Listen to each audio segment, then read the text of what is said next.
Good morning, students. Now we are studying History, Lesson 4 Intellectual Awakening and Socio-Political Changes. The last two classes we studied about Confucianism, Taoism, Zoroastrianism, and the next class Buddhism and Jainism. We completed. Is it ma? Now we are going to see about other heterodox sects. In this first one, Ajivika. The period that produced Buddhism and Jainism also witnessed the birth of a sect known as Ajivika. Its founder was Kosala, a friend of Mahavira. For some time, they were together. Later, Kosala moved away and founded the Ajivika sect. As an aesthetic sect, Ajivika rejected the karma theory, which postulated that the condition of men is determined by their past actions. Kosala argued that acts of charity and piety can in no way influence this finality. Ajivikas had a small presence in southern India. Under the Cholas, a special tax was levied on them. 3 Tamil texts, the Manimegalai of Buddhists, the Nilakesi of Jains, and the Sivanyana Siddhiyar of Saivites contain the outlines of Ajivika doctrine. Then Gana Sanghas. There were two distinct forms of government at the time of Mahavira and Buddha: monarchical kingdom and clan oligarchies or Gana Sanghas. The Gana Sanghas provided a polity alternative to the kingdoms. Vedic rituals and the rules of Varna were not followed. The Gana Sanghas consisted of either a single clan, such as the Shakyas, Goliyas, Mallas, or a confederacy of clans, such as the Brijis and the Vrishins. The Gana Sanghas had only two strata, that is, the Kshatriya Rajagula, that is, ruling families, and the Dasa Garmakara, that is, the slaves and laborers. Then, rise of kingdoms. The 6th century BC witnessed the establishment of kingdoms, oligarchies, and chiefdoms, as well as the emergence of towns.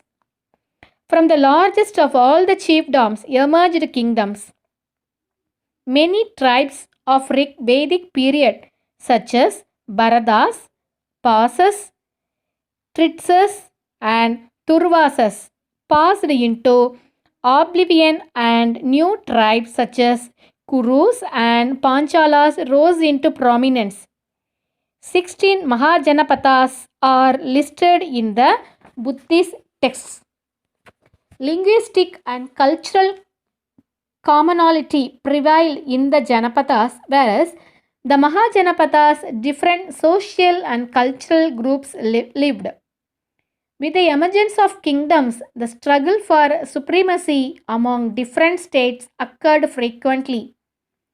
Sacrifices such as Rajasuya and Ashwamedha were performed to signify the imperial sway of monarchs over their rivals. The Rig Vedic title of Rajan was replaced by impressive titles such as Samrat, Ekrat, Vairat, Bhoja. Northern India extended from the Kabul valley in the north to the Godavari in the south. It witnessed the rise of 16 states known as Mahajanapathas or 16 great states. They are Kasi, Kosala, Anga, Magadha, Vaji, Malla, Chedi, Vatsa, Kuru, Panchala, Matsya, Surasena, Ashoka, Avanti, Gandhara, and Cambodia. Next one is growth of royal power. The king enjoyed absolute power. The Sabha of the Rig Vedic period ceased to exist. The king sought to the aid and support of the Samiti on matters like war, peace, and fiscal policies. However, in spite of the existence of the assemblies, the power of the king kept increasing. The Satapatha Brahmana describes the king as infallible and immune from all punishments. The growth of royal power was reflected in the enlarged administrative structure.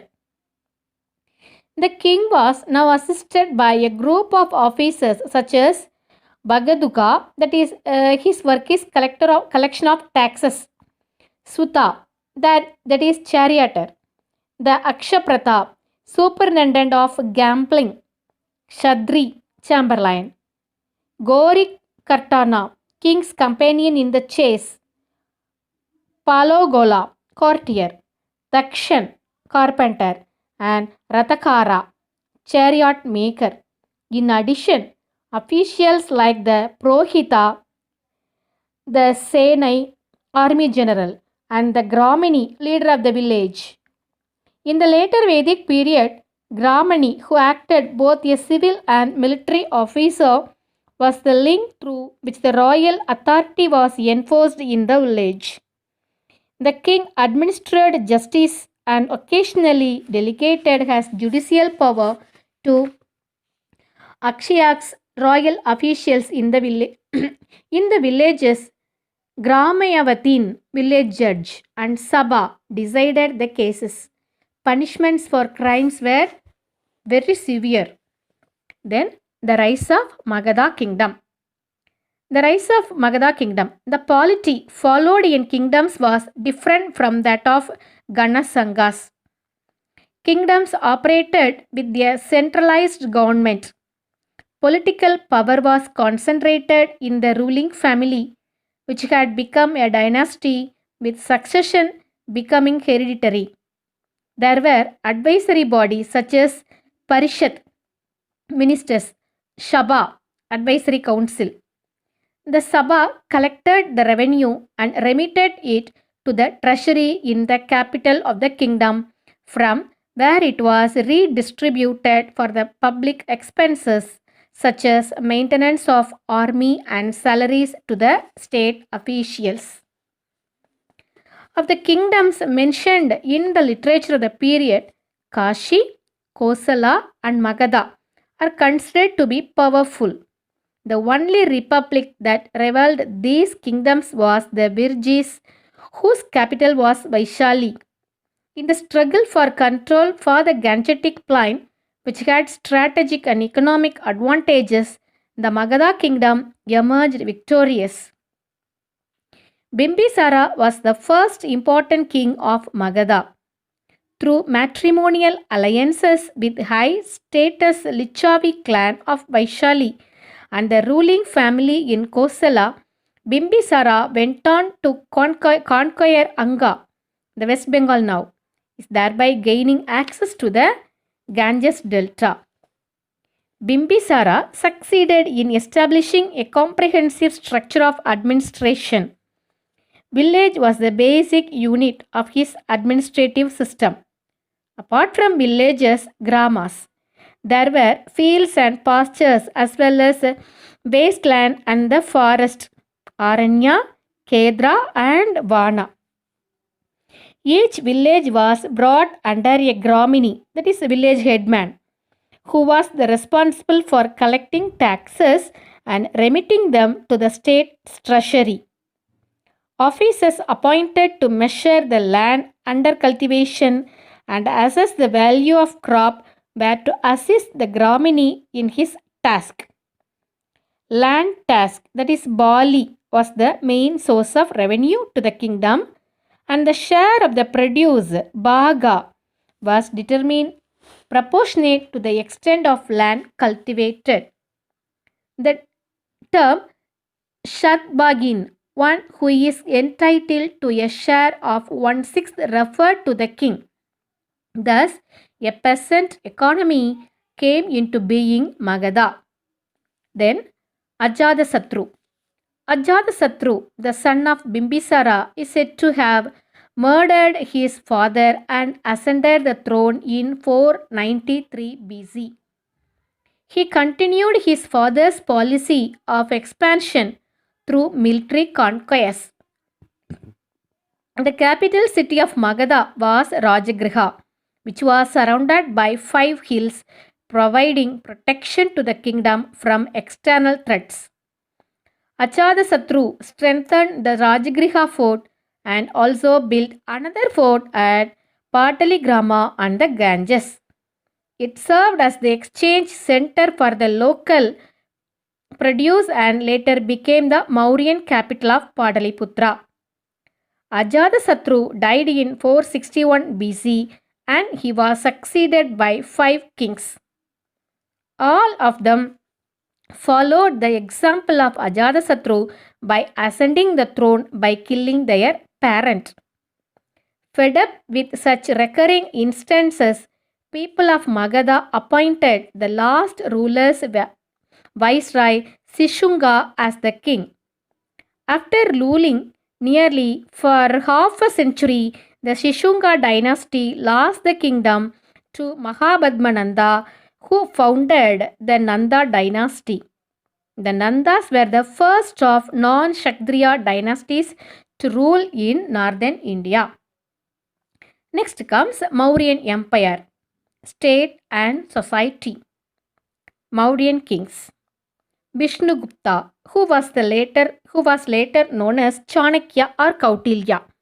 Vishnugupta, who was later known as Chanakya or Kaudilya, fell out with the Nanda king and vowed to dethrone him. Chandragupta, perhaps inspired by Alexander of Macedonia, was raising an army and looking for opportunities to establish a kingdom of his own. On hearing the news of Alexander's death, Chandragupta stirred up the people and with their help drove away the Greek garrison that Alexander had left the Taxila. Then he and his allies marched to Pataliputra and defeated the Nanda king in 321 BC. Thus began the reign of Mauryan dynasty. During Chandragupta's reign, Seleucus, the general of Alexander, who had control over countries from Asia Minor to India, crossed the Indus only to be defeated by Chandragupta. Seleucus' envoy Megasthenes is said to have remained in India, and his account titled Indica is useful record about Mauryan polity and society. Who wrote the book Indica? Megasthenes. After gaining control over the Gangetic plain, Chandragupta turned his attention to northwest to take advantage to the void created by Alexander's demise. These areas comprising the present-day Afghanistan, Balochistan and Makran surrendered without any resistance.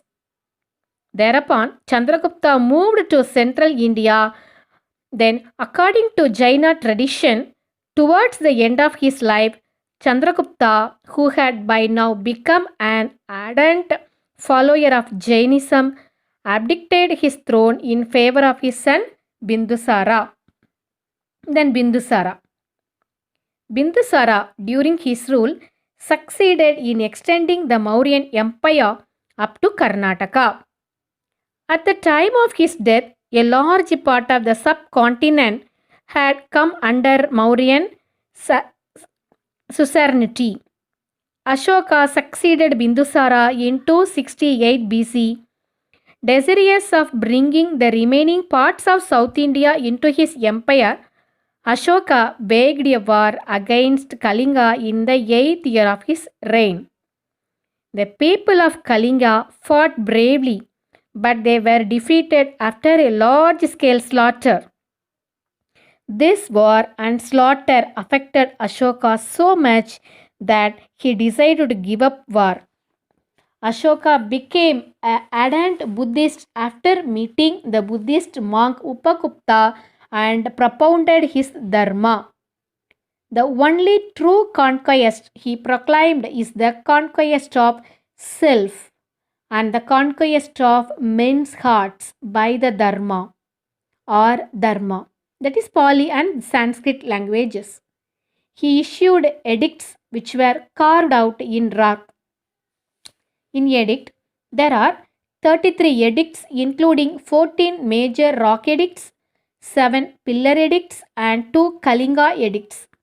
Apart from minor rock edicts and minor pillar inscriptions, they form the reliable sources to know about Mauryan Empire, but in particular the Dharmic rule of Ashoka. In one of his Kalinga edicts, he tells us his horror and sorrow over the deaths which the war and conquest caused. In yet another edict, he makes it known that Ashoka would not tolerate any longer the death or captivity of even hundredth or thousandth part of the number killed and made captive in Kalinga. Ashoka's passion for protecting life extended to animals as well. Hospitals were constructed for them and animal sacrifice was forbidden. Ashoka sent his son Mahendra and his daughter Sangamitra to Ceylon to spread his message of Dharma there. Ashoka died after ruling for 38 years. Our national emblem with 4 lions is a replica of the Ashoka's pillar on Saranath. Then Mauryan administration. The Mauryan state in its early years undertook some measures that were positive for the development of society. The state raised taxes to finance a huge standing army and a vast bureaucracy. The Mauryans had evolved a very efficient system of governance. The king, as the head of the administration, was assisted by a council of ministers. There were Mahamatryas who functioned as secretaries to the ministers. The person in charge of revenue and expenditure was Samaharda. The empire was divided into 4 provinces, and these provinces were administered by governors who were usually princes or from the royal family. The district was under Sthanika, while Gopas were in charge of 5 or 10 villages. The municipal administration was under a Nagaraka. 6 committees with 5 members in each carried on their duties under him. They were to take care of foreigners, to register the birth and the death of the citizens, to look after the trade and commerce, to supervise different manufacturers, to collect excise duties and custom duties. Like the city or town administration, the military department was also managed by a board of 30 members split into 6 committees with 5 members in each of them. At the village level, there was Gramini whose responsibility was maintaining the boundaries, keeping the records of land and census of population and livestock. In order to keep a vigil over the entire administration, including the conduct of offices, a well-knit spy system was evolved and put into place. Justice was administered through well-established courts in all major towns and cities. Punishments for crimes were severe. Chandragupta's minister Chanakya is credited with a book titled Arthasastra, which gives a detailed account of Mauryan administration. The state used the surplus appropriated for the development of the rural economy by founding new settlements, granting land, and encouraging the people to settle as farmers. It also organized irrigation projects and controlled the distribution of water. There was state control of agriculture, mining, industry, and trade. The state discouraged the emergence of private property in land and banned its sale. The Mauryan state gave further boost to urban development. It secured land trade routes to Iran and Mesopotamia as well as to the kingdoms of northern China. Arthasastra refers to Kasi, Vanka, then Kamarupa and Madurai as textile centers. The distribution of black polished ware of northern India as far as South India is indicative of the extent of trade during the Mauryan rule. Trade contributed to urbanization in a big way. New cities such as Kaushambi, Beta, Vaishali, and Rajagriha had sprung up in the Doab region. Then, educational centers. Monasteries and temples served the purpose of imparting education. Nalanda was a great monastery built by the Magadha Empire. Educational centers offered Buddhist and Vedic literature, logic, grammar, medicine, philosophy, and astronomy. Even the science of war was taught. Nalanda became the most renowned seat of learning in course of time. It was supported by the revenues of 100 villages. There is no fees were charged to the students and they were provided free board and lodging. These are all the lesson ma. In this lesson we studied Confucianism, Taoism, then other heterodox text, Buddhism, Jainism, Mauryan administration, greatness of Ashoka, particular reference of the Dhamma is highlighted. Thank you students.